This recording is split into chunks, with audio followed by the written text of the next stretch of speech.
પારડીના અરનાલામાં જિલ્લા કોંગ્રેસ સમિતિ આગામી ચૂંટણીની રણનીતિ તૈયાર કરવા બેઠક યોજી। જિલ્લા તાલુકા બૂથ પ્રભારી સુધી જઈ લોકોને કોંગ્રેસની વિચારધારા સાથે જોડવાનો પ્રયત્ન કરીશું હોવાનું જણાવતા પારડી તાલુકા કોંગ્રેસ પ્રમુખ સતીશ પટેલ પારડીના અરનાલા ગામે વલસાડ જિલ્લા કોંગ્રેસ સમિતિ દ્વારા તાલુકાના જિલ્લા પંચાયતની આગામી દિવસોમાં યોજાનારી ચૂંટણીને લઈ રણનીતિ તૈયાર કરવા બેઠક યોજી હતી।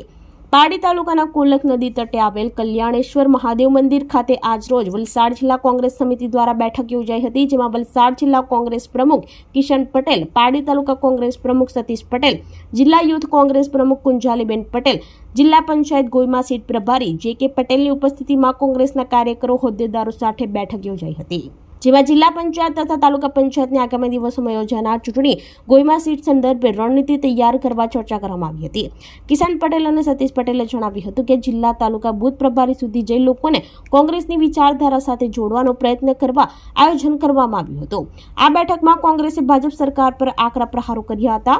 આ કાર્યક્રમમાં પાર્ટી ગામના માજી સરપંચ ઉમેદ પટેલ, અરનાલા માજી સરપંચ અતુલ પટેલ, તાલુકા પંચાયત માજી સભ્ય જ્યોતિ પટેલ, પારડી તાલુકા પંચાયત વિરોધ પક્ષના નેતા કાંતિભાઈ પટેલ તેમજ કોંગ્રેસના કાર્યકર્તાઓ ઉપસ્થિત રહ્યા હતા।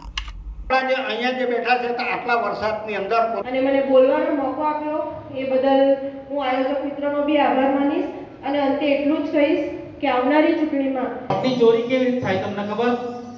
આપણા આનંદભાઈને આપણે ખૂબ વોટ અહીંયાથી આપેલા છતાં હારી ગયા। કેમ? કામગીરી નહોતી કરી એટલે ઉપરથી એમને સૂચના આપવામાં આવે આ બીએલઓ ને કે ભાઈ આમાંથી સૌથી પહેલા તો સતીશભાઈ આપણાને ખૂબ સરસ વાત કરી અને બધી જ માહિતી એમણે આપી દીધી હતી।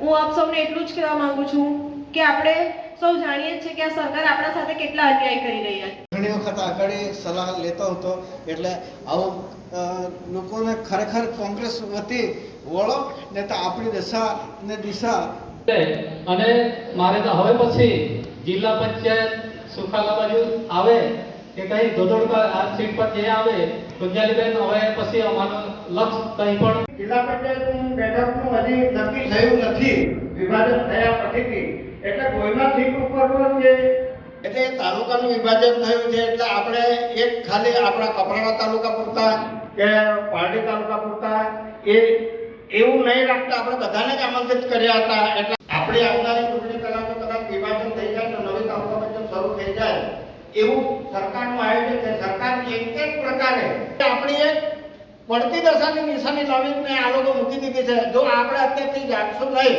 અને જો સરકારને બદલવાનો પ્રયાસ નહીં કરશું તો આપણે એવા ને એવા આપણે અત્યારે તક મળી છે, જે બેઠેલા છે એ લોકો કે એટલું જ કરવાનું એવું નથી, તમે પણ સુધારો જે કંઈ પણ સુધારો અમારાથી કંઈ ખામી રહી જતી હોય તો સૂચન તો શાંતિ નીતિ છે આપણી ગુજરાત સરકારમાં।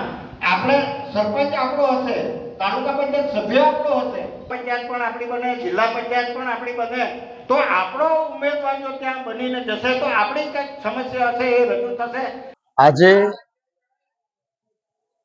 ગોઈમા જિલ્લા પંચાયતના પ્રભારી સાથે એમની આગેવાનીમાં તાલુકા કોંગ્રેસની આગેવાનીમાં જેમ નાના પોટા તાલુકો બન્યો અને આજ જિલ્લા પંચાયતની 2 સીટો છૂટી પડી એવા અનુસંધાનમાં અમે આજે મીટિંગ રાખી હતી। ખૂબ મહત્વની વાત છે કે આવનારી તાલુકા પંચાયતની જિલ્લા પંચાયતની ચૂંટણીમાં જો સામાન્ય રીતે જીતવું હોય કોંગ્રેસે તો આજથી જ કમર કસવી પડે ને એના ભાગરૂપે ગઈકાલે પણ 5 જિલ્લા પંચાયતો પર મીટિંગ હતી, આજે પણ આ ગોઈમા જિલ્લા પંચાયત પર મીટિંગ છે અને એમાં બૂથ લેવલથી માંડીને તો મંડળ સુધી અને તાલુકા કોંગ્રેસના પ્રમુખ સુધી એક ચેનલમાં સરખી રીતે વ્યવસ્થિત ગોઠવણ થાય અને આવનારી તાલુકા પંચાયત જિલ્લા પંચાયત ચોક્કસપણે અમે ખાતરી આપવા માંગીએ છીએ કે પારડીમાં પણ જીતીશું અને વલસાડ જિલ્લા પંચાયત પણ અમે કબજે કરીશું। એ માટેની કવાયતના ભાગરૂપે આ શરૂઆત અમે કરીશું। આજે આવનારી તાલુકા પંચાયત અને જિલ્લા પંચાયતની ચૂંટણીના ભાગરૂપે એક મીટિંગ રાખવામાં આવી હતી, જેમાં ગોઈમા જિલ્લા પંચાયત સીટની આ મીટિંગ હતી, જેની અંદર જિલ્લા પ્રભારી, તાલુકા પ્રભારી, ગામ પ્રભારી અને બૂથ પ્રભારી સુધી કોંગ્રેસ સમિતિ જઈ અને લોકોને કોંગ્રેસની વિચારધારા સાથે જોડવાનો પૂરો પ્રયત્ન કરવાનું આજે એક અહીંયા અભિયાન હતું। બીજું કે રાહુલજીના નેતૃત્વ હેઠળ અને રાહુલજીની વિચારધારા અને એમણે જે મોદી સરકારની પોલ ખોલી છે એ પોલની અંદર જે વોટ ચોર ગદ્દી છોડ નો નારો છે એ સમગ્ર ભારત દેશમાં જ્યારે ગુંજતો હોય ત્યારે આ પારડી તાલુકાની ગોઈમા જિલ્લા પંચાયત સીટ પર પણ એ નારો ગુંજે અને એની અંદર જે બોગસ વોટ નખાવી અને વોટની ચોરી કરી આ ભાજપની સરકાર જે જીતવાનો પ્રયત્ન કરે છે એને હરાવવાનો પૂરો પ્રયત્ન કરવા માટે અહીંયા આયોજન કરવામાં આવ્યું છે. આજે 300 થી 400 જેટલા લોકો અહીંયા મતદારો ઉપસ્થિત હતા અને જેમની વચ્ચે મિટિંગ થઈ હતી. આપણી સંકલ્પ ન્યૂઝ ચેનલને સબસ્ક્રાઇબ અને લાઇક કરો, બેલ આઇકન દબાવો જેથી આવનાર ન્યૂઝ અપડેટ્સની નોટિફિકેશન આપના મોબાઈલ પર સૌથી પહેલા પહોંચે. Like, subscribe and share the video.